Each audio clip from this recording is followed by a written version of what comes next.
TVM, TVM, pra você que a gente faz. TV Momento é feita pra você que sabe o que quer. É diversão, informação pra você em qualquer lugar. Informativo, variedade, a melhor cobertura local. TV Momento é feita pra você. TV.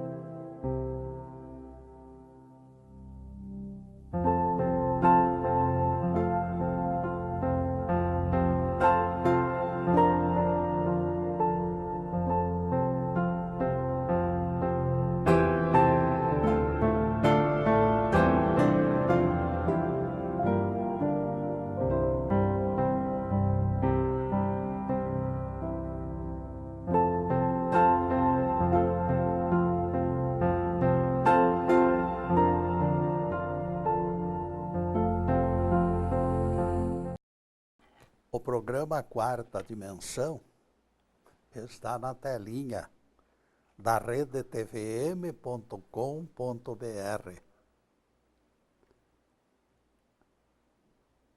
16 de setembro de 2016, 17 horas. Acaso sabeis que minha palavra se assemelha ao martelo que desbasta a pedra? Foi interrogação de Jeová em Jeremias 23, versículo 29. Ferramenta faltante ocasionará nossa permanência em fila de espera. Outro competidor mais disciplinado será atendido primeiro. É imperioso ficarmos atentos com o martelo das lições divinas disponível para uso imediato. Cuidando da imagem e do som, contamos a presença do nosso amigo Luiz Carlos Zube, mais o Luiz Fernando na exibição e o Fernando na câmera. Com eles na técnica temos a certeza de que tudo correrá bem. O tema de hoje será lição faltante, aprendiz vacilante. A experiência revela que enfrentaremos contratempos se deixarmos passar sem análise alguma lição na sequência do nosso aprendizado. A formação integral é constituída de elos que vão completando a corrente da experiência.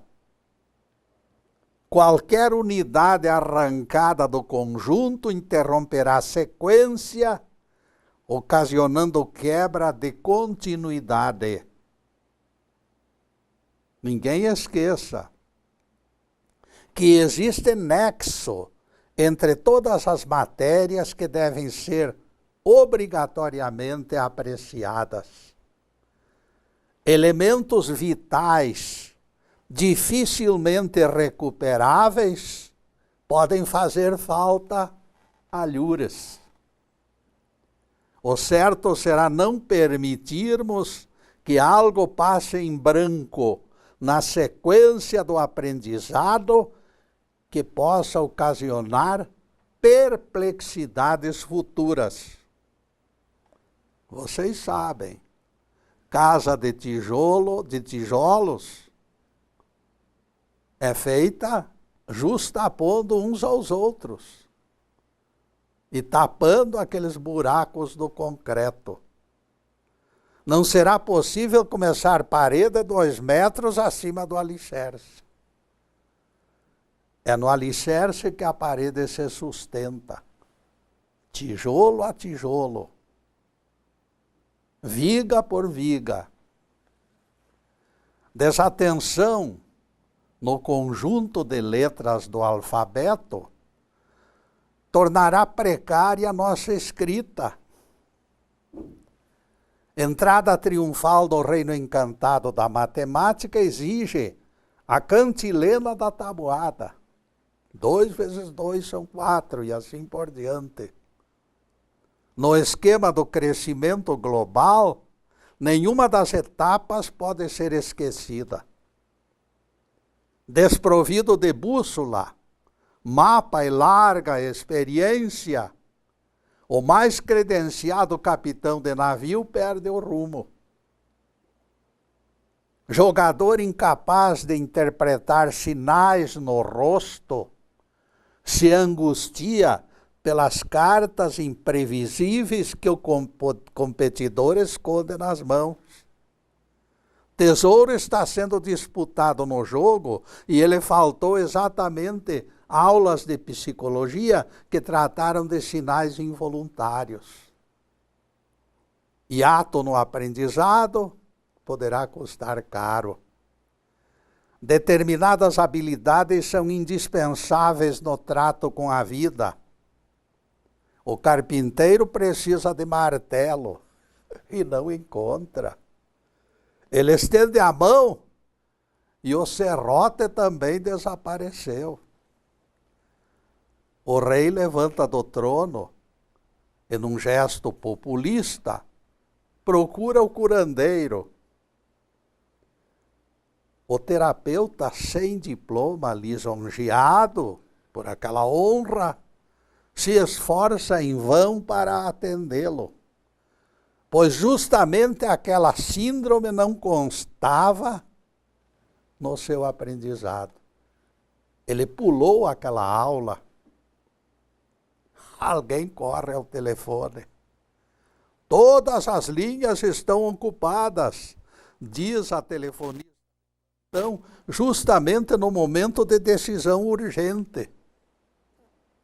Se não vivenciarmos formação integral, caminharemos ora para frente, ora para os lados e algumas vezes para trás. Vacilação é resultado de aprendizado intermitente. É este espírito do tema de hoje. Lição faltante, aprendiz vacilante.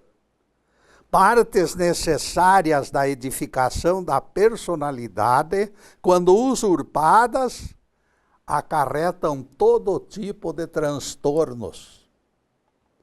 Aprendiz que não recebeu integralmente as lições, parece barata estonteada por dose de inseticida.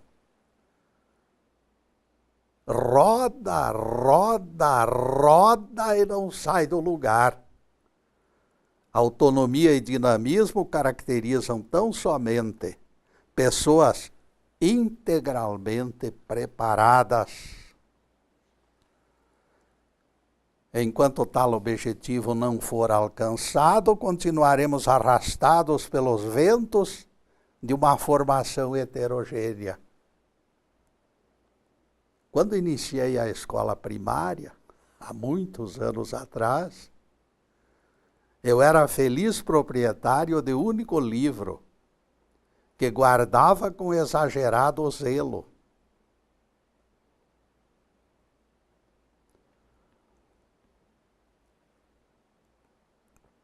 Alguém, maldosamente, sei lá, rasgou folhas do centro do livro. Aquilo ficou parecendo ponte levada pela correnteza, uma espécie de vazio, de preenchimento impossível. Vitimado pela castração que o desconhecido praticara no compêndio, recuperei equilíbrio muito tempo depois. Passei algum tempo indeciso diante das cotidianas decisões. Não sei se faço isto ou aquilo, eu afirmava, vacilando diante de tarefas que sempre haviam sido desempenhadas com presteza e tranquilidade. funcionário dos Correios, nos cantou algo pertinente. Certa manhã, diz ele, moça elegante adentrou a agência e me entregou pacote destinado para outra cidade. Eu lhe perguntei se ela desejava registrar o volume e declarar o seu valor. Ela respondeu, não, eu nem mesmo sei se desejo que este pacote chegue ao destino. Ela montara o volume, prendera a etiqueta, escrevera o nome do destinatário, mas ainda estava em dúvida se desejava que o volume chegasse. Isto aí, meus amigos, é exemplo máximo de vacilação doentia. Jesus recomendava estratégia definida e uma clareza perfeita no trato de ocorrências do cotidiano. Porque cristianismo também é o cotidiano das pessoas. O seguidor do Mestre tem obrigação de reagir com absoluta certeza. Seja a tua palavra simples sim, simples não. Tudo que passar disto provém do mal. Palavras de Jesus em Mateus 5, versículo 37. Esta é a diretriz que jamais será modificada. Sim, sim. Não, não. Rápidos e certeiros no procedimento, os seguidores de Jesus são portadores de palavras com sentido claro. Para nosso rabi, a ausência de firmeza é considerada falha de caráter. Certa vez, em passagem pela Samaria, alguém do povo foi convidado para seguir Jesus. Eu te seguirei, Senhor, mas deixa que eu me despeça primeiro dos meus familiares. Jesus imediatamente dispensou o servidor dispersivo. Quem coloca a mão no arado e olha para trás, não tem aptidão para o reino de Deus. Lucas 9, versículos 61 e 62. Seguir em frente é qualidade sine qua non do candidato ao reino. Os vacilantes que olham para trás retardarão a caminhada dos seguidores do Cristo. E neste ponto, meus caros, nós vamos fazer a primeira interrupção em nosso programa para os comerciais do canal, mas é um instantinho só. Daqui a pouco estaremos de volta. Obrigado.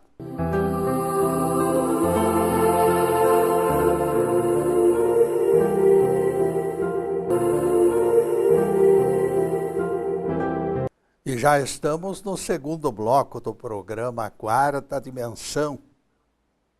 E por gentileza do Zube, o nosso site está na telinha. E convidamos vocês para visitá-lo. Obrigado, Zube.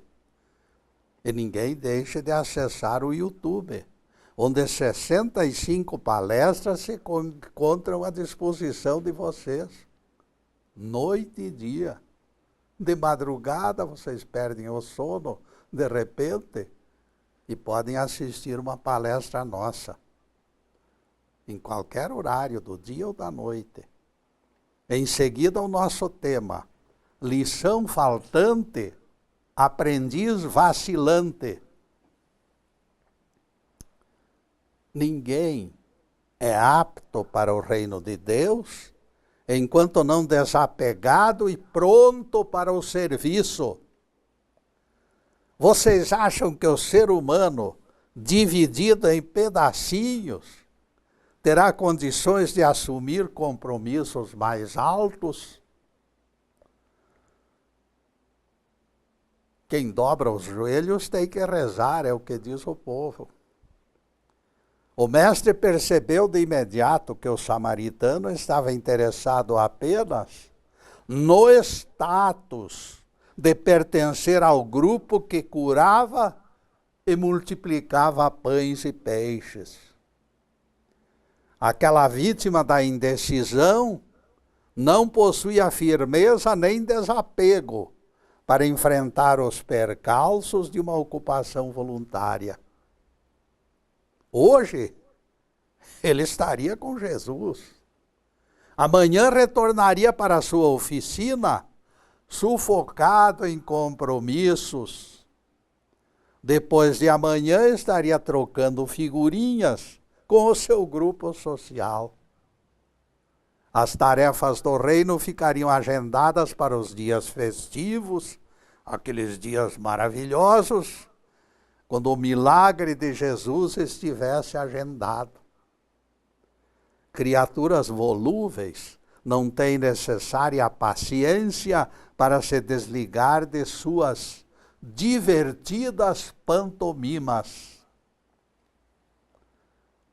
Leonardo Stein percebeu aquele quadro exposto no salão de pintura e bradou com sarcasmo: é o borrão mais feio que eu já vi em toda a minha vida. Francamente, eu não esperava encontrar quadro tão horrível em exposição no centro de Paris.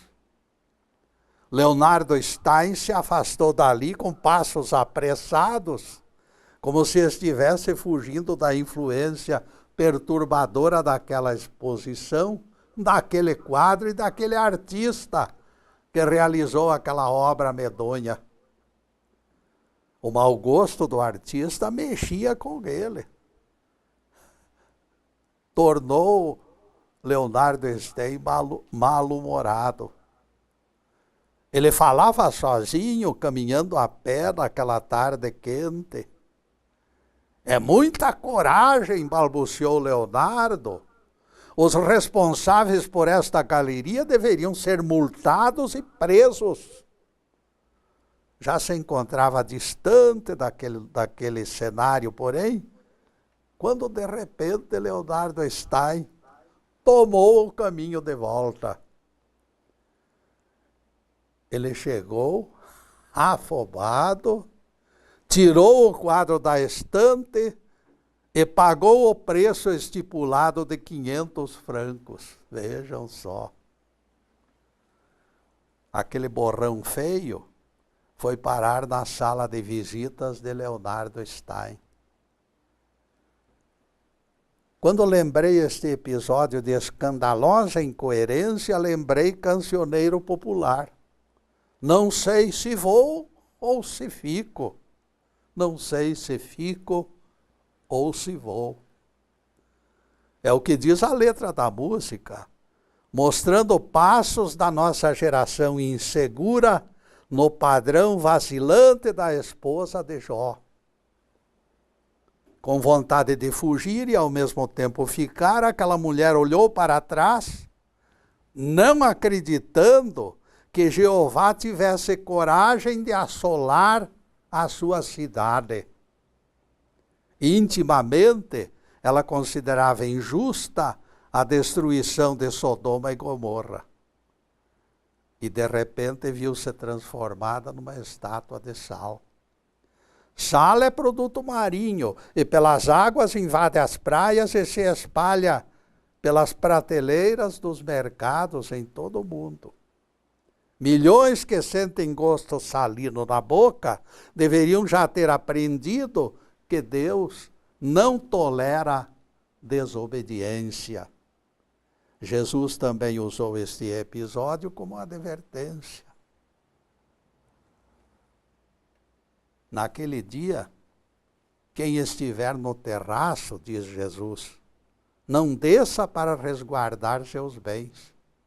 E o mestre exemplificou com frase incisiva: lembrai-vos da mulher de Ló. Lucas 17, versículos 31 e 32.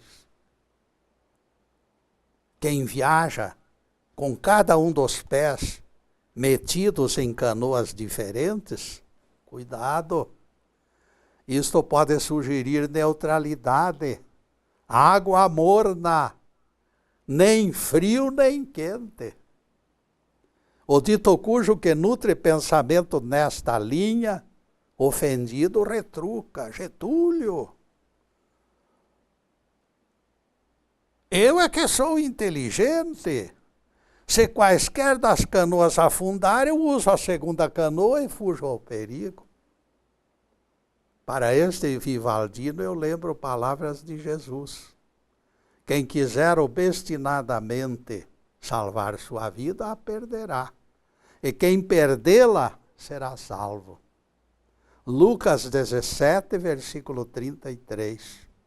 Embora paradoxal para gozadores materialistas, as palavras de Jesus nos ensinam que é melhor perder aqui para ganhar lá. Gazear preciosa aula significa prejuízo irreparável pela sábia advertência das Escrituras. Algo, entretanto, é pior do que essa mutilação do aprendizado, insistir na aquisição de valores falsos em detrimento do progresso espiritual. Confundir alhos com bugalhos é o fim da picada. Aquela que insistiu na sobrevivência de Sodoma e Gomorra para continuar na boa vida, virou pedra de sal. Ela foi obstinada na preservação das cidades impenitentes e a escolha errada lhe acarretou perdição. Quem vacila em escolha duvidosa termina perdendo a lição verdadeira.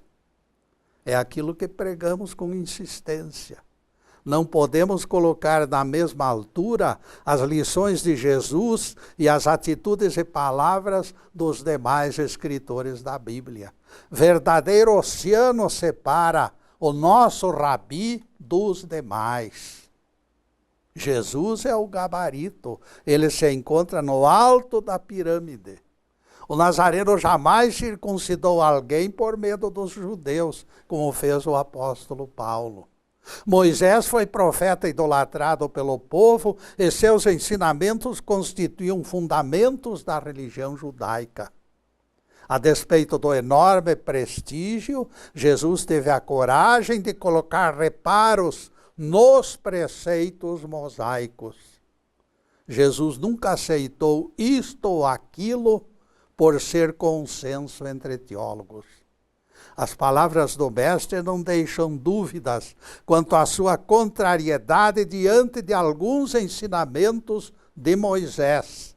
Ouvistes o que foi dito: amarás ao teu próximo e odiarás teu inimigo. Eu, porém, vos digo: amai os vossos inimigos e orai pelos que vos perseguem.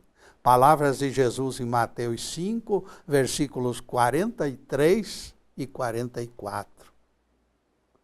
E neste ponto, meus caros, nós vamos fazer uma pequena interrupção em nosso programa para os comerciais do canal. Mas é um instantinho só.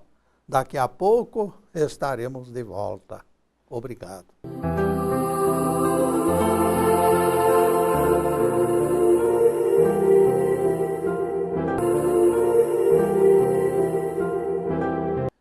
Estamos retornando com o programa Quarta Dimensão, terceiro bloco. Jesus advertiu: aquele que violar o menor dos mandamentos e assim ensinar aos outros, será considerado o mínimo no reino de Deus. Mateus 5, versículo 19. Valerá nós dimensionar a extensão das responsabilidades. O cotidiano nos confronta todo o tempo e somos desafiados, hora por hora. Por isso a necessidade de nos debruçarmos aos pés do Mestre, como fez Maria de Betânia, para que não nos passe em branco nenhuma das lições, porque todas as lições têm o seu valor, a sua imperiosa necessidade. E depois desse pinguinho de doutrina, a continuação do nosso tema. Lição faltante, aprendiz vacilante. Voltando a Moisés e aos seus ensinamentos, que foram censurados por Jesus,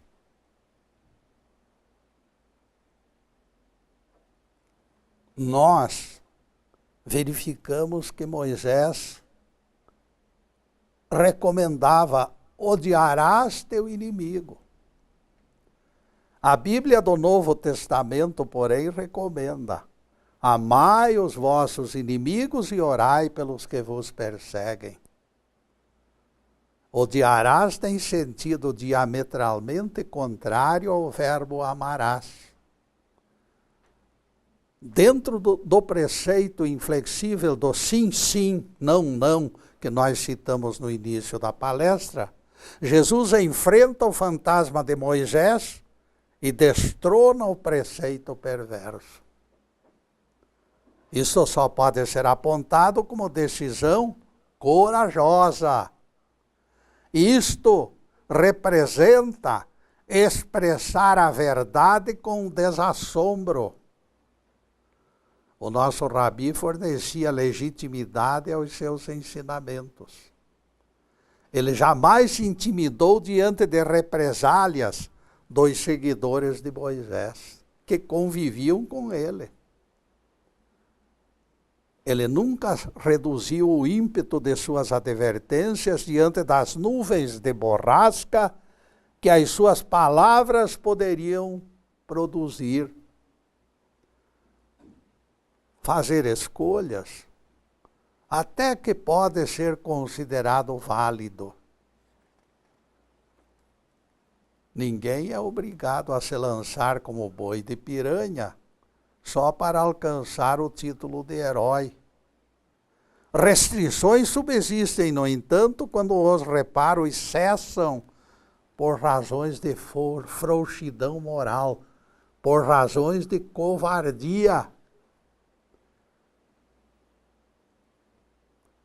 Eu não leio aquele livro porque sei que não vou gostar.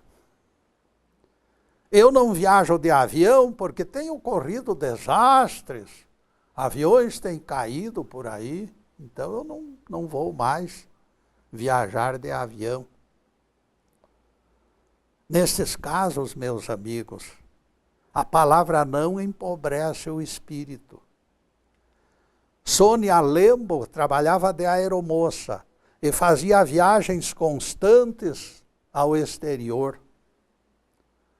Nos seus dias de folga, lá naquele país estrangeiro, ela sofria o tédio da solidão no quarto de hotel. A barreira do idioma e a timidez a paralisavam, como se fossem o seu muro de Berlim particular. Certa ocasião em Atenas, todavia, aconteceu algo que mudou completamente a sua vida. Funcionário do hotel lhe forneceu mapa da cidade e insistiu que procurasse lugares pitorescos. No mapa estavam marcados o hotel e os grandes monumentos históricos. Em torno do hotel existiam muitos monumentos antigos que valiam a pena ser vistos. Sônia Lembo olhou o mapa e pensou: este edifício fica apenas a algumas quadras daqui. Será impossível que eu me perca. E a jovem curiosa rompeu a barreira do medo. Foi começo de uma prática constante. O muro de Berlim que trancava a Sônia no quarto foi derrubado. Em todos os lugares visitados a partir daquela experiência, ela jamais sofreu o tédio do confinamento. Sônia passou a tomar contato direto com as pessoas. Embora a barreira do idioma A comunicação tem sido facilitada pelo calor humano. Todos nós podemos nos comunicar com estranhos pela força do calor humano e da fraternidade. Sônia descobriu que o relacionamento é possível e as viagens dela viraram festa. Podemos cometer erros, alargando a convivência, mas será sempre melhor assim do que permanecermos apalermados e sem rumo. Jean Valjean, personagem imortal do romance Os Miseráveis de Victor Hugo, passou aquela noite inteirinha sem dormir um minuto sequer. A vigília acontecera depois que Jean Valjean tomara conhecimento de notícia no Jornal da Tarde. Jean Valjean, condenado às galés pelo furto de um único pão. Ainda quando jovem acontecera isto, aproveitara eventual cochilo da vigilância na prisão e desaparecera no mundo. Jean Valjean se tornara fugitivo da justiça francesa. Jean Valjean mudou de nome, adotando o nome de Madeleine. Ele prosperou numa outra região da França, inventando fórmula bem aceita para a fabricação de botões. Ele enriquecera em reduzido tempo, pois seus botões venderam horrores.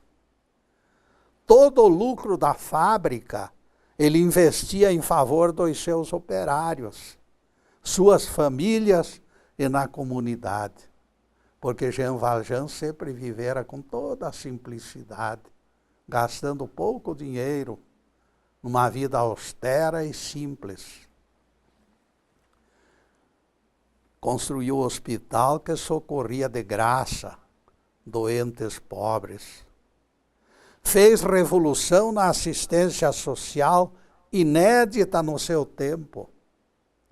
Com o nome de Madeleine, ele conquistou respeito e carinho dos beneficiados pelas suas obras sociais e da maioria da população. Madeleine tornou-se exemplo de filantropia e honestidade. A notícia trazida pelo jornal, todavia, veio ensombrar aquele céu de brigadeiro, aquela vida tranquila que ele felizmente levava. A notícia informava que haviam encontrado o fugitivo Jean Valjean e que ele se encontrava preso. Não é possível, pensou esmagado pelo peso da surpresa. Eu sou Jean Valjean e não posso permitir tal engano. A dura realidade se tornou dilema de consciência dentro daquela noite interminável. Entregar-se ao juiz representaria o fim de obras que socorriam tanta gente.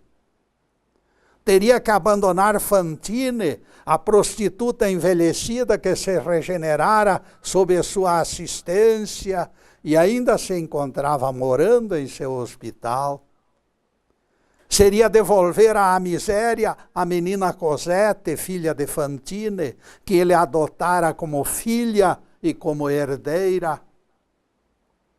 Fechar a fábrica, cancelando benefícios, constituiria inominável tragédia. Não, isto não é possível, bradou Madeleine, revoltado com tamanho descompasso do destino. Voltar a assumir a identidade de Jean Valjean seria até uma criminosa insanidade, pensou ele. Retorno às galés representaria até mesmo indiferença e menosprezo pela aflição daqueles que dependiam da sua presença e do seu trabalho. Não será melhor que aquele homem seja levado em meu lugar? Foi o grito desatinado de Jean Valjean. Ele não tinha o fardo das responsabilidades que Madeleine carregava. Nestas escaramuças morais desfeitas e refeitas, Madeleine atravessou as longas horas daquela madrugada, de tal maneira que os seus cabelos embranqueceram em apenas uma noite. Ainda lhe restavam dúvidas pela manhã, quando participou da audiência que lançaria o falso Jean Valjean, perplexo e inocente, na prisão das galés. O prisioneiro era pobre retardado que nem mesmo sabia defender-se. O resto da história, meus caros, contaremos no próximo bloco, porque agora nós vamos fazer mais uma pequena interrupção para a propaganda do canal. Muito obrigado, meus amigos, e aguardo vocês no próximo bloco.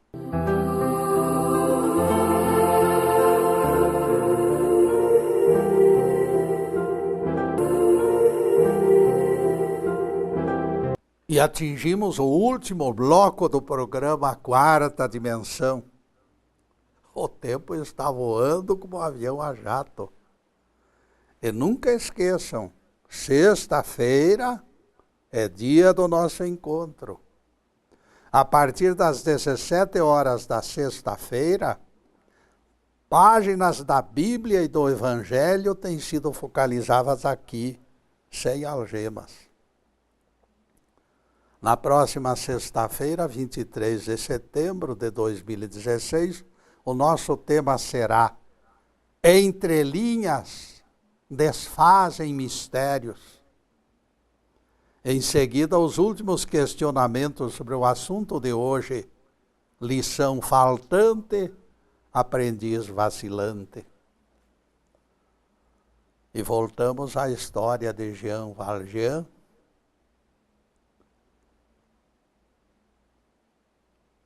O falso foragido se atrapalhava com as palavras e não oferecia ao seu advogado as menores condições de provar que ele não era Jean Valjean. A sessão, meus caros, estava em curso quando a figura austera e respeitada de Madeleine se ergueu no plenário do tribunal e as suas palavras soaram de maneira esplêndida. Este homem não pode ser Jean Valjean, disse ele. E todos voltaram os olhos apreensivos para sua face pálida e os seus cabelos embranquecidos. Por que este homem não pode ser Jean Valjean, senhor? Perguntou o juiz, sem compreender a intervenção intempestiva de Madeleine. Ele não pode ser Jean Valjean, exclamou Madeleine, acentuando bem as palavras com solenidade, porque eu sou Jean Valjean. Raio que caísse na sala não faria efeito maior. A própria polícia presente ficou paralisada diante da aura de dignidade e grandeza que envolvia Madeleine. Ele se afastou tranquilo pela porta da frente, sem que a própria polícia se movimentasse ao encontro dele. Jean Valjean mais parecia um semideus inatingível, um semideus intocável. Decisões assim, meus amigos, são próprias de almas purificadas pelo sofrimento. Elas aceitam o desafio do destino e jamais esquecem as lições do Evangelho. Elas não modificam suas diretrizes morais, mesmo quando defrontadas pelos pesadelos dessas madrugadas intermináveis. Mesmo com prejuízo da própria vida, suas consciências não se desviam dos caminhos da justiça e do amor. O mundo se torna pequeno demais para tamanha generosidade. Não existe prejuízo que lhes modifique a retidão de caráter. Essas almas moldadas em forja jamais abdicarão do correto testemunho. Caminhando junto ao mar da Galileia, Jesus enxergou os irmãos Simão Pedro e André. Eles lançavam suas redes, porque eram pescadores. Tinham pela frente extensa jornada de trabalho, e nada no mundo os afastaria de seus afazeres. Eles não haviam contado, porém, com aquela visita inesperada. O mestre entrou silencioso e trocou olhares de radiosa simpatia com os dois irmãos. E o Evangelho nos revela algo espantoso. Jesus lhes disse: vinde após mim, e eu vos farei pescadores de almas. Então eles deixaram imediatamente as redes e seguiram Jesus. Mateus 5, versículos 18 a 20. Eu deixo a análise de um ato como este, meus caros, diante da consciência de vocês, para que vocês mesmos avaliem. Os dois irmãos imediatamente largaram as redes e a empresa que dirigiam e seguiram o mestre. Almas grandiosas existem. Almas desapegadas com o espírito cristão latente em seus corações. Roman Tursky confessa a sua intolerância contra os judeus na época da Segunda Guerra Mundial. Ele era ferrenho adversário dos judeus. Apesar do pai dele proibir sua participação em movimentos racistas, Roman nunca deixara de apedrejar vitrines das lojas judaicas. Quando Hitler anexou a Áustria, esclareceu Roman: deixei emprego de instrutor de aeroclube na França e voltei a Varsóvia. Na manhã seguinte, o homem descontrolado, correndo enlouquecido, se chocou comigo e me jogou por terra, tomado por insana pressa. Roman percebeu de imediato que se tratava de um judeu procurado pela polícia. Levantei a tempo de agarrá-lo para passar-lhe uma descompostura. Ofegante, ele fazia tudo para livrar-se de mim, gritando: Gestapo, Gestapo!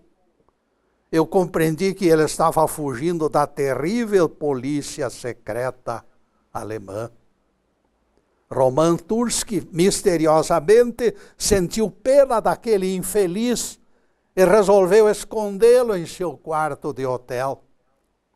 Dali a pouco chegaram os policiais alemães, examinaram o meu passaporte, diz Roman, e fizeram perguntas aos berros, mas não revistaram o quarto, acreditando que eu acabara de acordar. Quando o homenzinho foi liberado por mim, depois que os soldados se afastaram, aconteceu verdadeira festa. O meu protegido rompeu numa incompreensível torrente de palavras em idioma alemão, explicou Romain.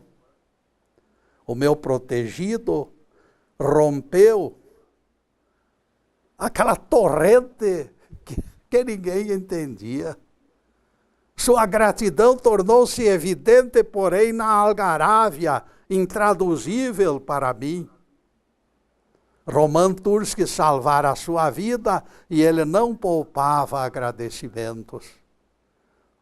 Tempos depois, Roman encontrava-se em missão na região do Canal da Mancha, quando foi atingido pela Força Aérea Alemã. Roman sofreu fratura do crânio e os médicos declararam que não valeria a pena operá-lo. Seria gastar vela com doente terminal, concluíram os médicos. Este acidentado não tem a menor chance de recuperação. Entreolharam-se e disseram uns para os outros, os médicos do hospital. Por incrível que pareça, no entanto, meus amigos, a despeito de desenganado, a despeito de todos já o considerarem um morto, Roman Turski fora submetido à cirurgia e se encontrava bem melhor na manhã do dia seguinte. Quando ele acordou da anestesia, ele se surpreendeu ao ver diante dele aquele homem que ele salvara da Gestapo. Sim, sou eu mesmo, ele disse para Roman. Pelo rádio, fiquei sabendo do seu estado desesperador. Consegui avião no Ministério da Aeronáutica. Os dedos longos do estranho pousaram docemente sobre o enfermo, comunicando-lhe calorosa estima e gratidão eterna. Sou especialista em cirurgia do cérebro. Eu operei você hoje pela manhã. Dá para sentirmos o peso que a decisão solidária representa. Roman Turski poderia ter abandonado aquele judeu aos seus perseguidores. Com pena dele, porém, arriscou a própria segurança, escondendo-o no seu quarto de hotel. O troco não demorou. O cirurgião especialista em operações no cérebro veio de longe para salvá-lo da morte. A força da compaixão removeu a barreira dos preconceitos. Louvado seja Deus. Que o Senhor nos abençoe e nos guarde. Que o Senhor faça resplandecer o seu rosto sobre nós e tenha misericórdia de nós. Que o Senhor sobre nós levante o seu rosto e nos dê a paz. Louvado seja o nosso querido Deus Pai. Louvado seja o santo nome de Jesus, o nosso Cristo. Obrigado, Deus. E na próxima semana, caríssimos, dia 23 de setembro de 2016, estaremos outra vez aqui, discorrendo sobre o tema Entre linhas desfazem mistérios. Agora só nos resta agradecer a todos pela presença maravilhosa, pelo carinho, pela solidariedade. Muito obrigado, meus caros. E que Deus possa derramar as suas bênçãos sobre todos, bênçãos de saúde, de paz, de harmonia, de tranquilidade, tudo de bom, mas acima de tudo, meus caros, amor no coração. Obrigado, meus amigos, e boa noite.